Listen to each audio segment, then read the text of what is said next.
নমস্কার বন্ধুরা, আজকে আমি রান্না করব চিংড়ি মাছের ভুনা। এখানে আছে 300 গ্রাম চিংড়ি, আর এখানে আছে একটা মাঝারি সাইজের পেঁয়াজ, টমেটো, আদা রসুন গ্রেট করা, দুটো কাঁচা লঙ্কা চেরা, আর আছে জিরের গুঁড়ো, ধনের গুঁড়ো, হলুদ, কাশ্মীরি লঙ্কার গুঁড়ো আর সামান্য চিনি।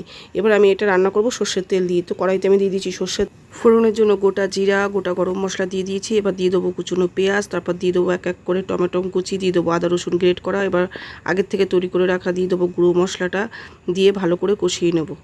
তারপর আগের থেকে লবণ হলুদ মাখানো চিংড়ি মাছটা, লবণটা কিন্তু পরিমাণ মতন দেবেন। চিংড়ি মাছটা কিন্তু এখানে ভাজার কোনো দরকার নেই, এখানে মশলার সাথে ভালো করে কষিয়ে নিলেই হবে।